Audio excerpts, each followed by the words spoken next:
August 2018. What are you doing up so late? Disturbed by the light on in the office, Rhys Williams got up and pushed the door open. Gwen sometimes worked late, but it was nearly 2 in the morning. Looking through some old things, she told him they were not house documents, not legal documents or for building. Rhys knew exactly what it was. Roddy said it was the butterfly effect, she told him, and showed her husband an article about quantum theory. Rhys shook his head. You just can't accept Jack has moved on.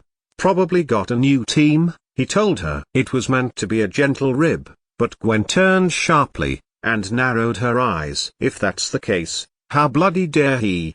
She snapped back, as Rhys sighed inwardly. That's just plain rude. He sat down next to her. It had been so long, he thought, a few years mixed up with that craziness. And now they had settled lives. Damn Jack, coming to their door and landing them with a child. I for one am glad we are not bothered with all of that now. We have a normal life, no aliens around. Maybe, Gwen conceded, looking back through some newspaper articles she had saved about mysterious goings-on in Cardiff. You thinking of Roddy, are you? Rhys asked, knowing perfectly well he was. I don't believe he's an alien. He's just a quiet, that's all. She turned to Rhys again, putting out a hand. And I can't help thinking, we must have done well for ourselves if Jack thinks that we are a safe place to put a child. Rhys smiled too. He had thought that himself. He liked the upselling of houses. It felt like proper, honest work. I just can't get the idea that he looks so familiar out of my head,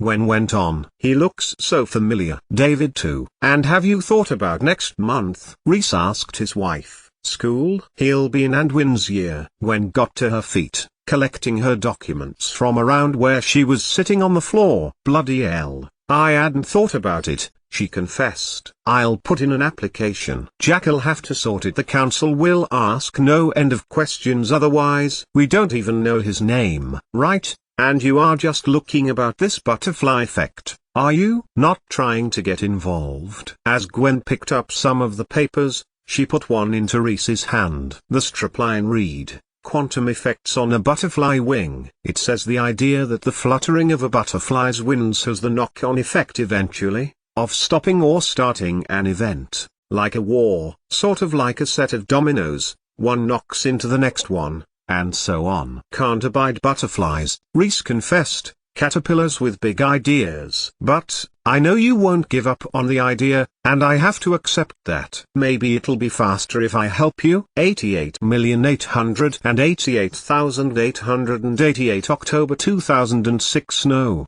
Owen, you are not to see her again. Captain Jack was halfway down the gantry-way as Owen Harper flung his medical bag over the railings. He was about to descend the steps, a spring in his step, when he turned. Jack's face was like thunder, and he knew exactly what about. Around him, Gwen, Toshiko and Ianto lingered up on the mezzanine. Owen could feel 3 pairs of eyes on him. I helped her with her headaches, he told Jack, feeling a little defensive. If he wanted a doctor on his team, then he shouldn't expect him not to think for himself. Yeah, Jack Harkness shot the word as if it were a bullet. She told me. And, how? If it helped, Owen retorted, turning his back to his colleagues, and zoned in on Jack. Sometimes, traditional methods are the best. He went to go down the steps, still plenty of Santaran to harvest. Even skin tissue and bone were valuable. You fingered her. The words echoed around Torchwood 3, shortly followed by a gasp, in unison, from his colleagues. But Owen wasn't having any of that. It was a legitimate treatment. Orgasms are good for pain relief, Owen argued plaintively, and you wanted her headaches to be cured. You said it was affecting everything. Jack narrowed his eyes into a I know you look. Then he pointed behind him. My office. Now. There was silence. Even Sophie, the organic computer, seemed to be holding her breath, if she had any. Gwen, who sensed Ianto and Tosha knew something she didn't, edged towards them. Ianto paused in his frantic discussion with their technical specialist and straightened up, for though Jack's office was some distance away, they could still hear the arguing through the walls. But as you said, she is my patient. Then a pause. More words came through. but muffled. Gwen edged closer to Ianto and Tosh. Did you know? Gwen began, but Tosh put up her hand. Stop using her for your own pleasure, she's not Diane. Another pause. Gwen found herself putting her hand to her mouth. She might have thought it, but she would never have said it. Might never have. Got to compensate for my time. She's not exactly riveting company. It sounded as if Owen had taken to defensive shots now. But then they heard Jack thunder, do not do that to Mallory again, or you'll have me to answer to. The door opened, slamming against the wall. Owen stalked out, shortly followed by Jack, who finger raised in admonishment. They saw Owen grin. Is that a threat? He turned to Jack, who took a step closer to him. Is that a threat? Owen asked. Ianto, who had sensed a confrontation, stepped between the two men. Even Gwen thought she had the sense not to say anything. Jack raised his hand again, finger still mid-wag. She's not as innocent as you might think. She certainly isn't anymore, Jack retorted. Owen turned back to face him. She was married?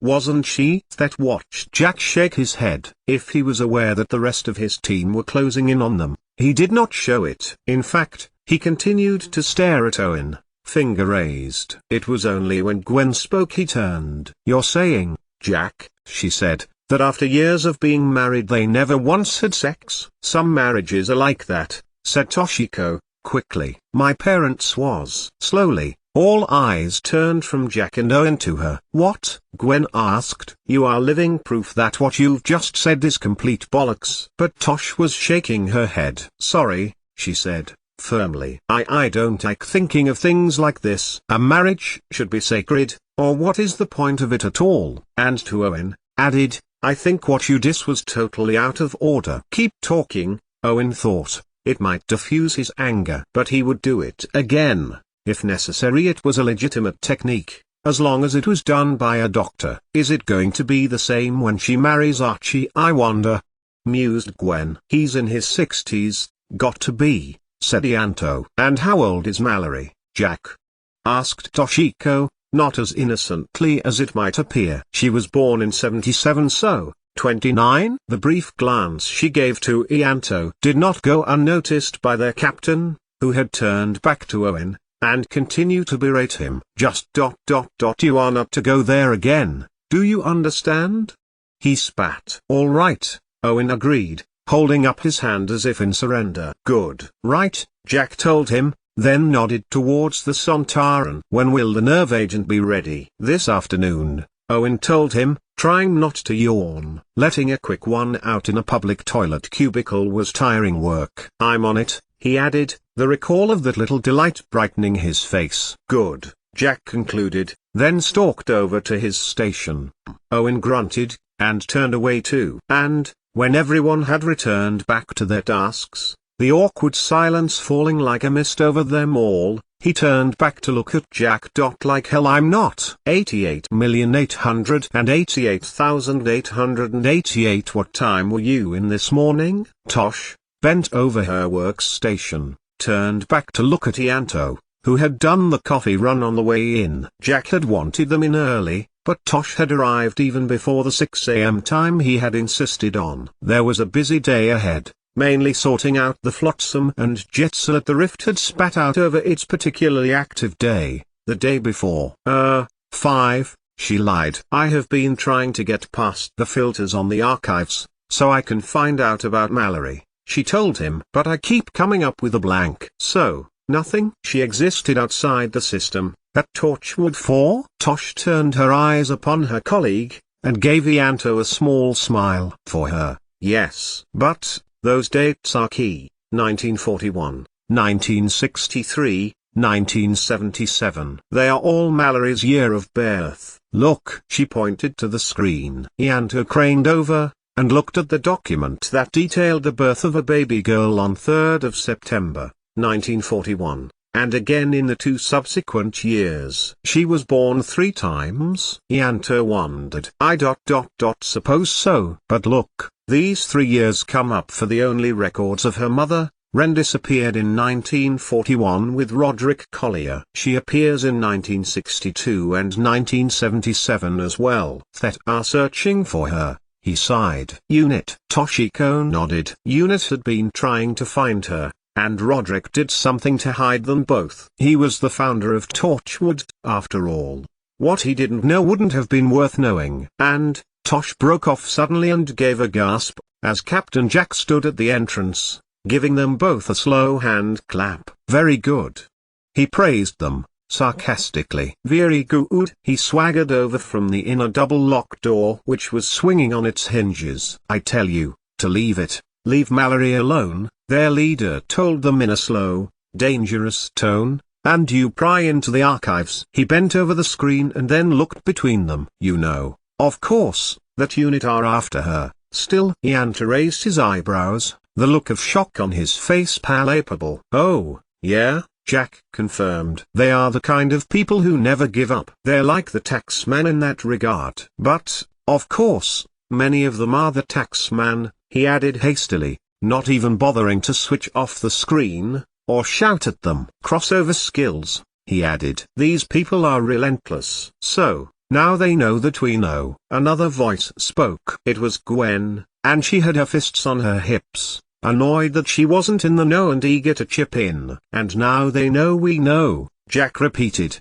stepping back and leaning arrogantly across the top of Toshiko's computer. Oh, I've sorted it, he told them. I had to send for Archie. They're shifting Torchwood 4. Mallory will have to leave her beloved garden, he added. But a small price to pay compared to being taken by unit and having your brain cut up in the interests of security. Are you serious? Tosh was unusually vociferous in her outburst. That is terrible. Jack finished for her. Yes, it's what happens when I'm trying to manage a situation and you go about interfering. Not me, Gwen told Jack, hastily, wanting to make sure Jack knew she hadn't been involved. Some compensation for never having been included in the first place. Jack gave Gwen a look which told her that he knew her motives, but he said nothing. Instead, he slapped his thigh. Come on, he told them. We're all here. Let's get a move on. Owen's here already? Tosh asked, looking round. Their tempestuous doctor was not a morning person. Owen's gone, Jack told her, simply. I just hope that Mallory and Archie have managed to move Torchwood 4 before he gets there. He slapped his chest, at the array of weaponry underneath his greatcoat. Anyway, he added, let's hunt some weevil.